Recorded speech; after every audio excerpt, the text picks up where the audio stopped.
আসসালামু আলাইকুম। ইরান এমন একটা কৌশল নিয়েছে যে হরমুজ প্রণালী দিয়ে যদি যে কেউ তাদের যে ট্যাঙ্কার জাহাজ পার করতে চায়, তাহলে একটা শর্ত আছে, সেটা হলো যে সে যদি ওই চায়নার যে মুদ্রা ইউয়ান এইটাতে যদি পেমেন্ট করে, মানে তেলটা কিনে, তাহলে ওই জাহাজটাকে সে ওই ট্যাঙ্কারটাকে সে যাইতে দিবে।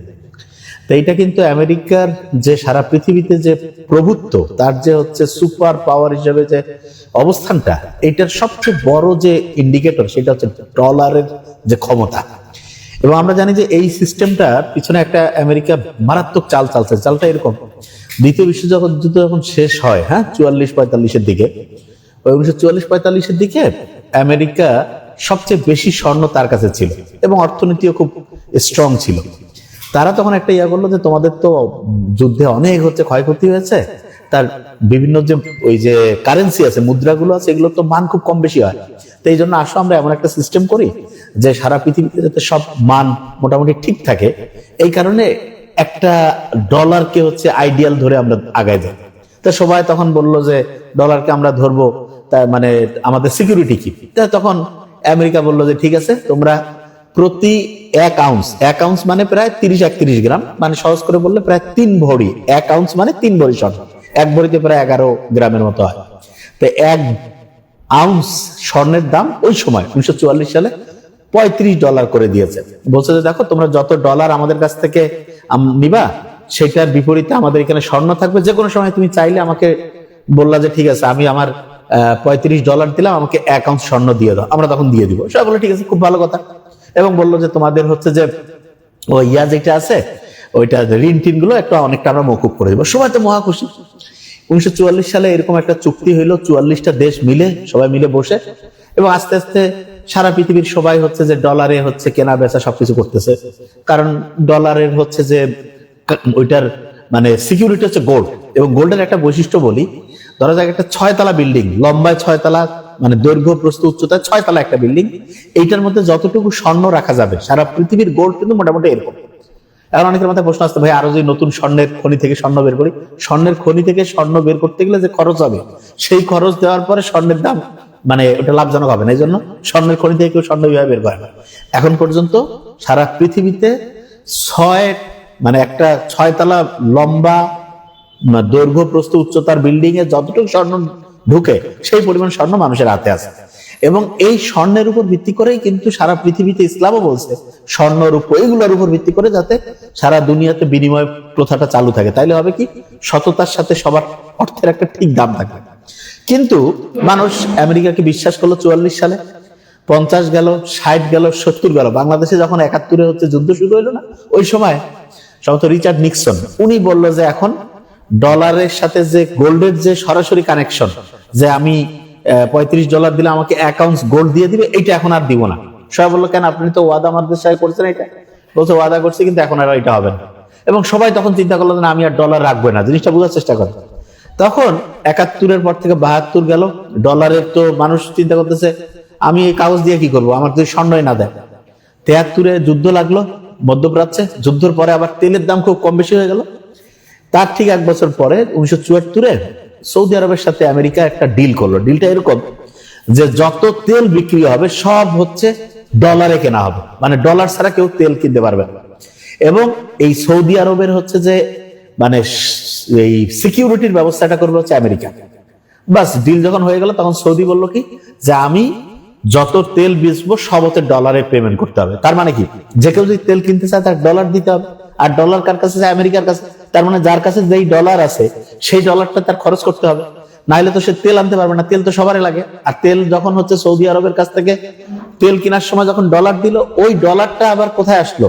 সৌদির কাছে আসলো না। সৌদির ওই ডলারটা আবার আমেরিকাকে দিল। আমেরিকার বিভিন্ন যে ওই যে ওয়াল স্ট্রিট জার্নাল, এই যে আর কি বলে ওইটা, ওদের যে যে যত স্টক এক্সচেঞ্জ আছে, হ্যাঁ, সব জায়গায় যে ওই ডলার ওরা ইনভেস্ট করলো। তার মানে এমন একটা ডলার রিসাইক্লিং সিস্টেম আমেরিকা করলো যে সারা পৃথিবীতে সবার তেল দরকার, তেলের জন্য ডলার লাগবে, সেই ডলার আমেরিকার কাছ থেকে আসবে, এবং সেইটার উপর ভিত্তি করে আমেরিকা সারা পৃথিবীতে রাজত্ব করে। এটা একদম মেইন পয়েন্ট। এখন ডলারের এই আধিপত্য ভাঙার জন্য ইরান এবার একটা কাজ করছে, যে এই যে হরমুজ প্রণালী দিয়ে যত রকমের জিনিসপত্র, মানে এই ট্যাঙ্কার, জাহাজ, তেল, গ্যাস যা যাইতে যায়, এইটা কেউ যদি ইউয়ান, চীনের যে হচ্ছে যে ইউয়ান যে আছে, এই মুদ্রায় যদি কেউ পেমেন্ট করে তাকে যাইতে দিবে। এবং এটা দেখেন, এটা আমেরিকার জন্য এমন ডেঞ্জারাস, যদি এটা ইউয়ান, এটাকে মানে চীন আন্তর্জাতিকভাবে যাতে ইউয়ানে হচ্ছে এই যে তেল অন্য কেনাবেচা করা যায়, এই জন্য সে একটা নিজস্ব হচ্ছে মানে হচ্ছে পেমেন্ট সিস্টেমও তৈরি করছে সারা দুনিয়া ব্যাপী। এবং এটা যদি হয় খুব ভালো হবে, কেন ডলারেরও অপশন থাকবে, ইউয়ানেরও অপশন থাকবে। দুইটা অপশন থাকলে দেখা যাবে যে দুইজনে মোটামুটি একটা ব্যালেন্সড অবস্থায় থাকবে। আর নাহলে শুধু একজনের কাছে যদি থাকে, তাহলে এইটা হয়, ধরা যাক আমেরিকা করলো কি সুইফট সিস্টেম আছে তার, সে চাইলে যে কারো যদি চায় যে আমি এদের টাকাগুলো ফ্রিজ করে দিব, ধরা যাক যে একজনের $100 বিলিয়ন আমেরিকার হচ্ছে যে ওই ডলারে আছে, তা সে যদি বলে যে এই ডলারটা আমি হচ্ছে যে ফ্রিজ করে দিলাম, যে এই ডলার এখন হচ্ছে কাগজ, এটা কোনো দাম নেই। কারণ কি, যে ওইটাকে হচ্ছে যে ওই যে দেখেন না, রাশিয়ার অনেক টাকা তারা হচ্ছে ফ্রিজ করে দিয়েছে, বলছে ওই টাকার কোনো হচ্ছে আর লেনদেন করার বুদ্ধি নেই, ওইটা টাকা হচ্ছে পারবে না কেউ, ওটা কোনো কাজে হবে না, কারণ ওর হাতে ওই গোটাল সিস্টেমটা। কিন্তু যদি দুইটা প্যারালাল সিস্টেম দ্বারা, একটা হচ্ছে যে ডলার ইউয়ান, তাহলে যেটা হবে যে যদি ডলার খোঁচর মোচর করে ইউয়ানে মানুষ যাবে, ইউয়ান খোঁচর মোচর করলে ডলারে যাবে। এবং যখনই হচ্ছে কম্পিটিশন হবে, মনোপলি যদি না থাকে, তখন কিন্তু সারা পৃথিবীতে স্বচ্ছতা হয়।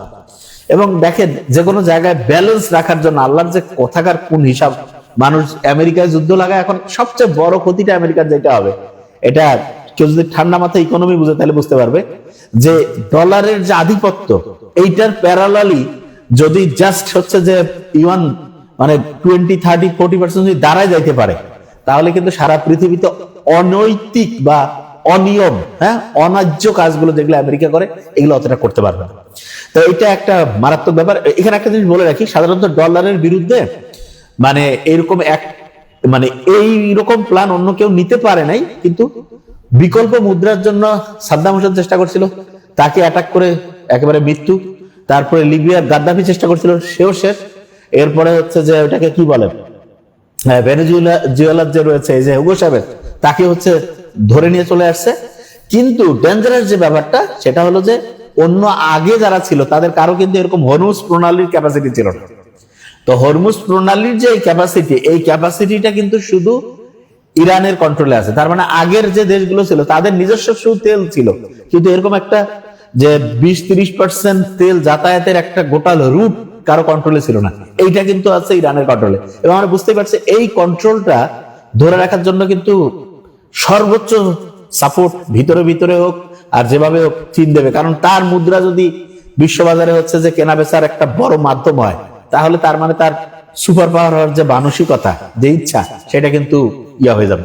এবং এইখানে হচ্ছে রাশিয়াও চাবে, কারণ রাশিয়া, চায়না, তারপরে ইরান এবং ভারতও চাবে যে শুধু আমেরিকার উপরে নির্ভরশীল হয়ে না থাকতে। এবং আমার মনে হয় বেশিরভাগ দেশে ভিতরে ভিতরে চাবে যে আমার একটা বিকল্প থাকে, যেমন কারেন্ট চলে গেলে আইপিএস থাকে না, এরকম করে একটা বিকল্প থাকলে এক জায়গাতে আমার টাকা সব না রেখে, ওয়ারেন বাফেটের সেই উক্তিটা তো আমরা জানি, সব ডিম এক জায়গায় না রাখা, সব মানে একটা ব্যবসাতে বিনিয়োগ না করা ভালো, হঠাৎ করে লস হয়ে গেলে সব শেষ। তো এই জিনিসটা হতে পারে।